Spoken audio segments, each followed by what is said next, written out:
you're here to see the Care Bears panel, correct? Yeah! I'm kidding.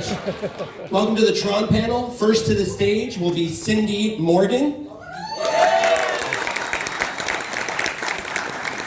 Next will be Bruce Boxleitner.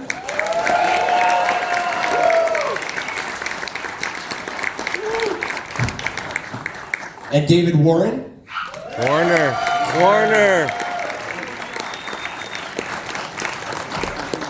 Warner, yeah! I'm getting on a bit. Okay, that is getting on a bit. Okay, sir, it's okay. I'm right here. Okay. Am I here? Oh! We're also going to be joined by Dan Shore in a few minutes. Dan Shore is visiting the boys' room.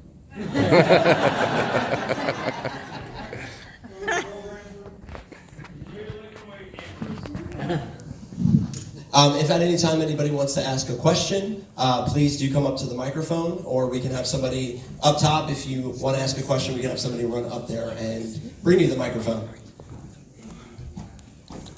Sorry, Dan.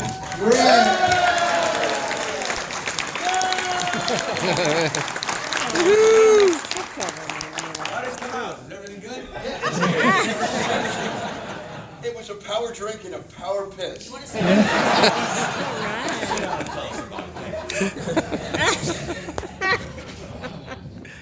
How are you all doing today? Oh, Danny boy. Sorry? We're great, thank you. We're all fine. So just jumping straight into it, what was the process like of getting into TRON, or being cast into TRON?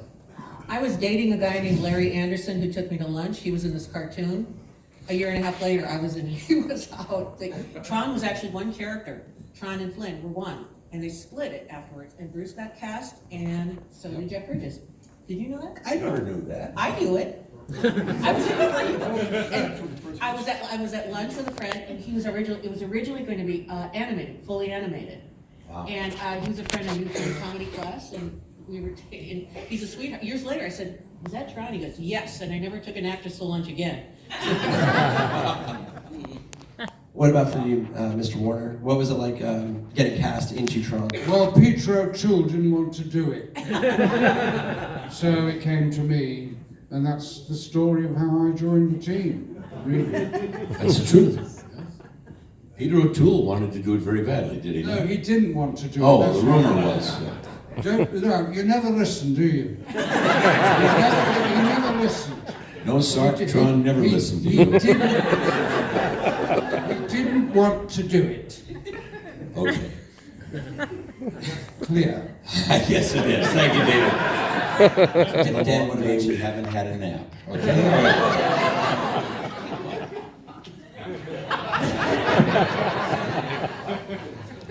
Dan, what about you? No, here's the story. Oh my God. I was in a play. I was acting in a play, produced a play, The Sport of My Mad Mother by Angelico in Los Angeles with Peter Jurasik. Some producers came to the play first. It was a punk rock musical. And oddly enough, some producers came to that thing and said we were cast the next week. When we were playing we were playing Fack and Cone in a play, and the next thing we became Ram and Crom within a week. That's how it happened. When all four of you received your scripts, was there a language you had to brush up on? Being that a lot of it had to do with computer. It didn't make a damn bit of sense. Right. I didn't understand a word, and I still don't. I was doing a Western for NBC, and I was sitting out on a horse with this script. And I didn't want to throw it and pollute the desert. I'm going, what is this? I won't say the word. And I tucked it back in the saddlebag, and that's the last time I looked at it until I got to LA. And that was it. And I did not know that Tron and Flynn were one character. At one point, yeah. So I didn't want to do it. I turned it down. Didn't understand it. Didn't make any sense. And then my agent said, "Are you crazy? This is a feature film."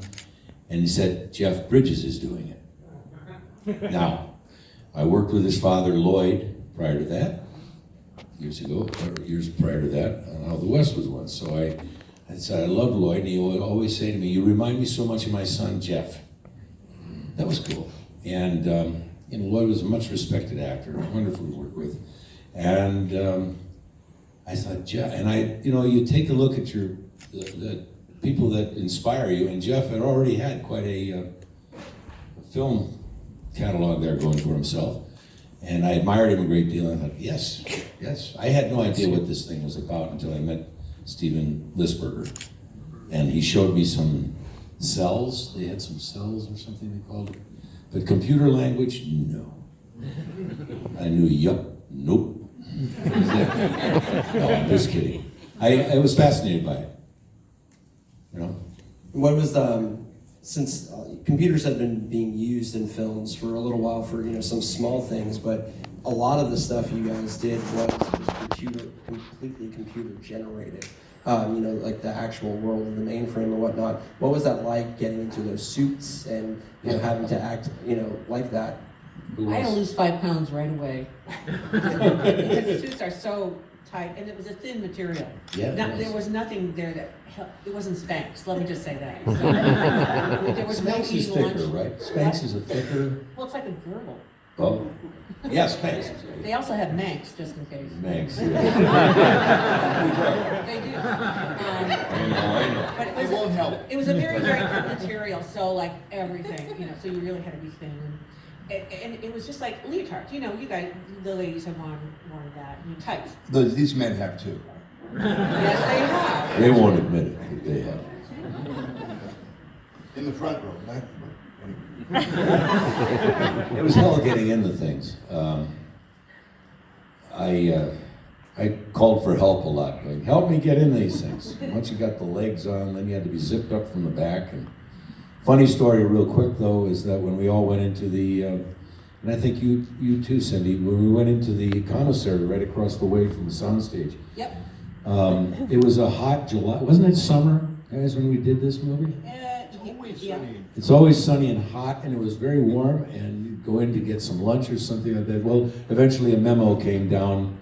We weren't allowed to go to the commissary. We weren't allowed to go to the commissary because we were basically naked looking. And, we all got used to it, but some of the secretaries and folks on their lunch hour got a little vapors going. Oh my God. So we had to wear bath towels if we wanted to go to the commissary.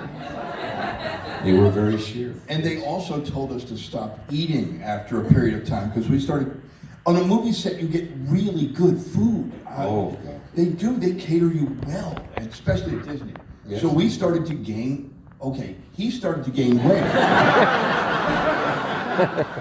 and they would tell us. Oh, they tell him to stop eating.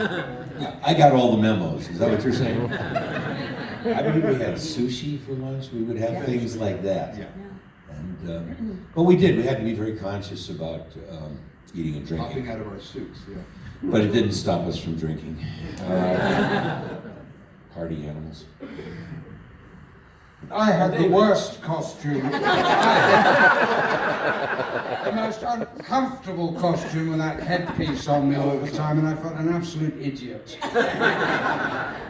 And that's all. You carry on.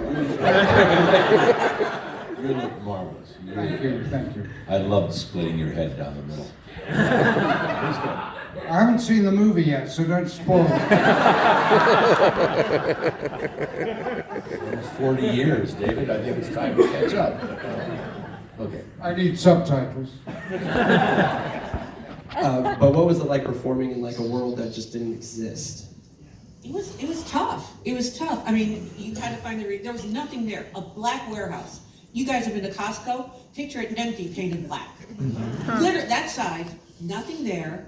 And you'd walk in, and there would be a mark on the floor, but you can't look at it because the camera would see you look at it. So we had to. Bruce and I did a lot of running. So we'd have to hit the mark and do running steps back. So we could. You can't. You have to run in and say something that doesn't make any sense, but you have to mean it. Because there's one line I said I choked on. I couldn't say this line. Oh, TRON, I knew there wasn't a circuit. I hated that line. I told the director, I said, this is stupid. I'm not going to say it. And he, well, you don't tell the director that because he's also the writer. Yes, I was going to say.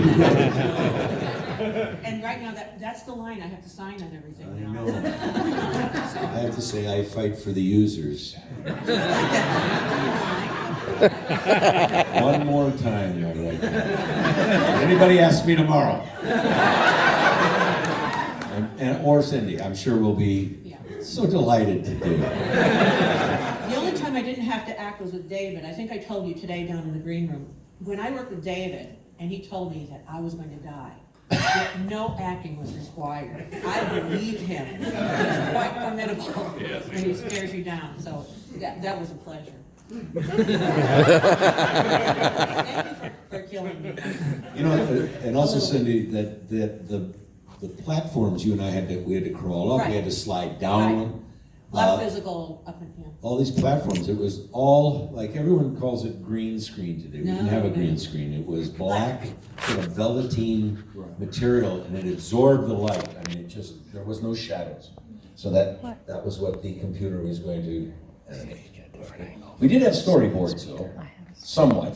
And we got an idea of generally, okay, we're crawling up a large coil or a cable. Remember, it was kind of the thing we were supposed to crawl up, and you and I and Jeff were running Running water right into into the water. And this water was poured into like a By a black garden plastic hose. bag. It was disgusting, and we were drinking it. And he was getting high off of it. I was That getting to me, it was like acting in a cartoon. I was young enough to have been still reading comic. Okay, yeah. You liked I was comic. 41, but I was reading comic books. No, and it was like acting out a comic book because it was storyboarded.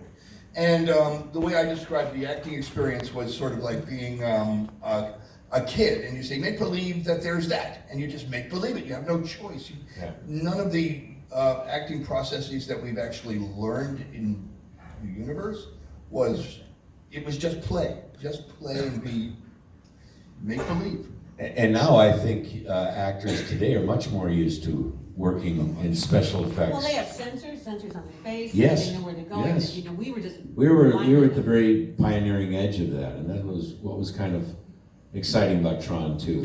It was a feeling of we're doing something unusual here. This isn't the normal thing that we were all used to, which kind of puts you in a different mindset. And But it was generally fun. Yeah. You know, lots of video games on the set. oh my God, we had video games everywhere. You Jeff was could never playing video get Jeff games. off. I was listening to music, and you were roping folding chairs. I was Like, roping yeah. folding chairs with Jeff Stand and Lloyd Catlett, who was this Texas cowboy, and we had lariats, and we were roping the chairs. And Jeff was off with his headphones listening to Talking Heads. Yeah, you did too. Yeah, you two were always doing it. And then he was off playing video games. I played video games too, but Jeff was really actually good at it. He was Flynn. I mean, what can I tell you? He was the pinball wizard there. And what else? Well, go on. I'm sorry. I didn't mean to. I've run out of gas. Does anybody from the audience have a question? Pretty much for Bruce, we've had several scenes where you use your disc and launch it at Sark or launch it at other minions and take them out. What did you have as far as a prop with you, and then did they have the shots where this frisbee was effectively making impossible banks, and what did they tell you would see, or how did you know to react to that? I didn't know about the I know what you're saying, the incredible gyrations they would go. That was the animated part. If they were coming straight at me, it was a guy named, ironically, you just said the word, Sam Schatz. And he was a professional frisbee competition guy, and he could make that thing dance in the air. And Steven Lisberger had a slightly sadistic streak in him, and he said throw it at his head. I mean, I was fighting off the discs, I really was, and I learned to throw them back. He would come out to my house, and we'd be out in a horse corral throwing frisbees. The neighbors thought we were absolutely out of our minds. But I have one proud shot where I caught it over my head, and I look up at Sark, who's up there, and I had a real "F-U" expression on my face because that was Sam up on a ladder, big, tall, 12-footer or more, just throwing at me. And I had to dodge them, deflect them, and what have you. And a couple of times I didn't get to go to lunch with everybody else because Stephen was punishing me and having me work out. He wanted to see my progress. This burger. I wanted to throw one right at his head. You I like the guy, don't get me wrong. haven't worked with James Cameron. Then. No. But he wanted to be James Cameron. So, anyway. No, I like him a lot. He's a great guy. Greetings, programs. Greetings. I just want to know, Mr. Shore, if anybody has brought you any popcorn? Fuck you.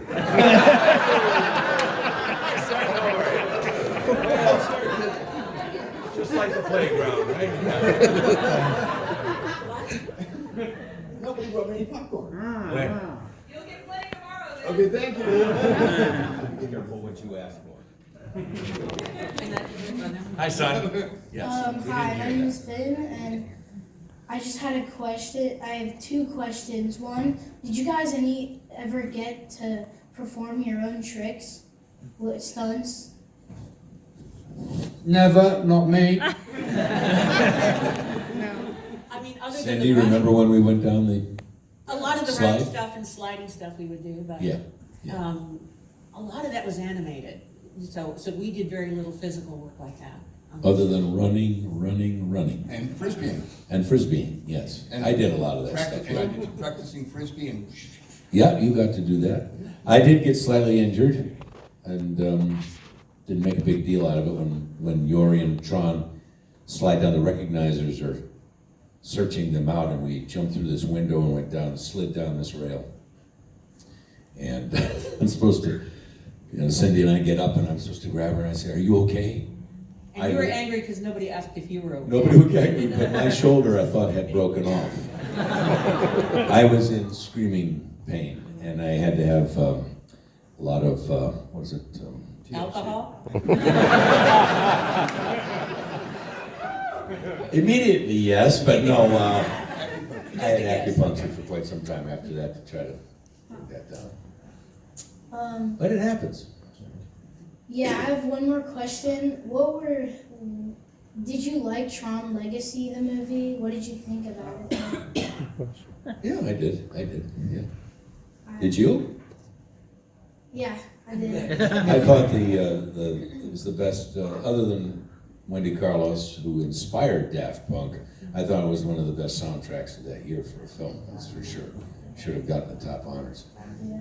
I like the first Tron better than the second. I love this song.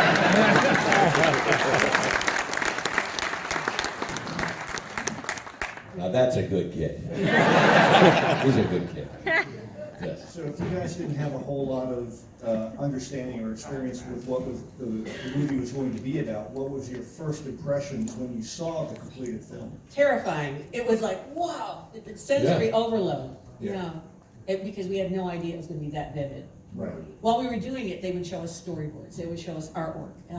When Yeah. we came into the solar sail, I remember. Solar sail. Yeah, I said, "What the hell?" That's Show a me. solar sail. We were up on a riser like this with a banquet table with black felt on it, and that was it. And Steven said, "I'm flying it." And I went, "Nothing here," and he said, "Just do anything." And in my mind, I saw a soundboard because I used to be sound engineer, so I saw something that would actually move this forward. And we were all looking in different ways off the.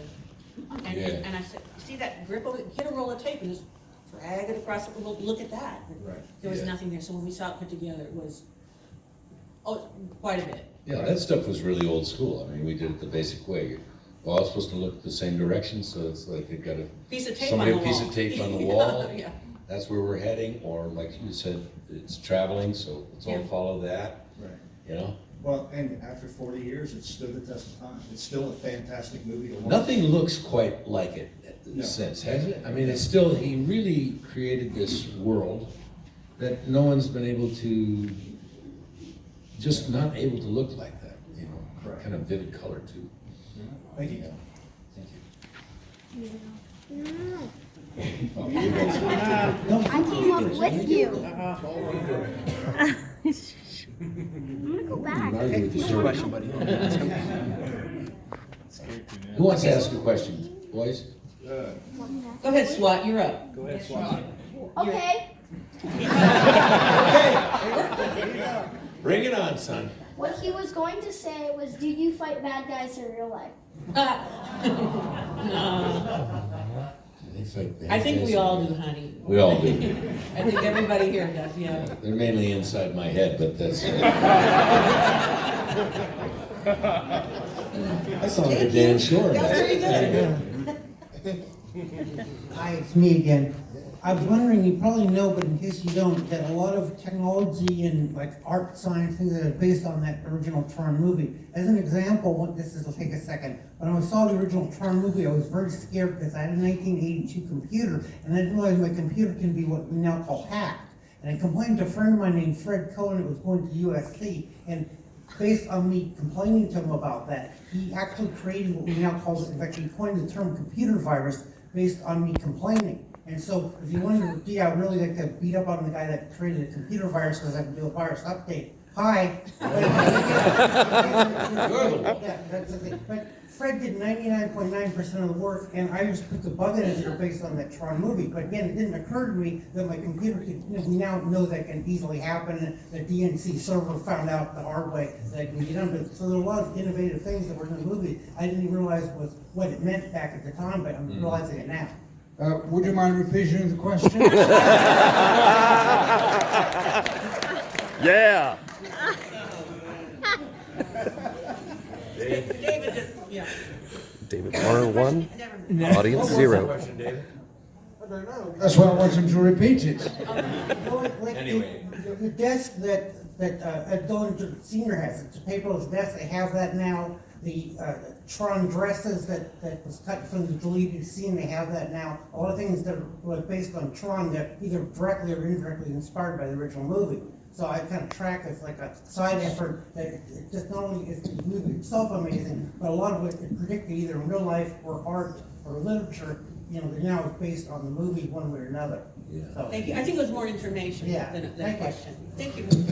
But David, remember that amazing desk you had as Dillinger? Remember? Oh, we- Dillinger. And you, The other part I played. They have that The now. 3 parts I played. yes, yes. Yes, the desk. 3 parts. Anyway, I was one more than I thought. yeah. And Sarge, Inside his head. MCP, I think. you were the MC. The voice. Remember where you could touch the desktop, Yeah. desktop, and all these functions could happen. And that's where the MCP talked to you. Remember? Yes, I do remember it. Ed Just. Dillinger? Yeah, Ed yeah, Dillinger. yes, yes. That was you. So was that a question? No, it was information being shared with the audience. Oh, thank you. The guy's taking the picture. Do you have a question?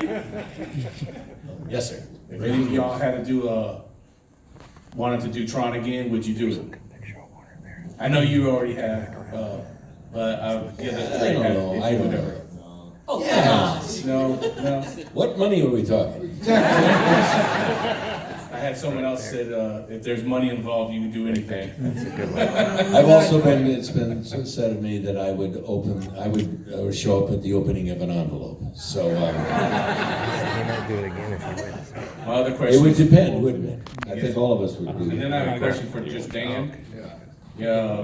What about Bill and Ted? Coming back. What about it? If there's a 3 coming out, would you do it? Oh, yeah, in a heartbeat. But they didn't ask me. They to didn't do it. ask you. Okay, John we'll have to get on Facebook and everybody start pitching Dan for it. Yes, re-res Billy the Kid. Bring him back to life. Thank you.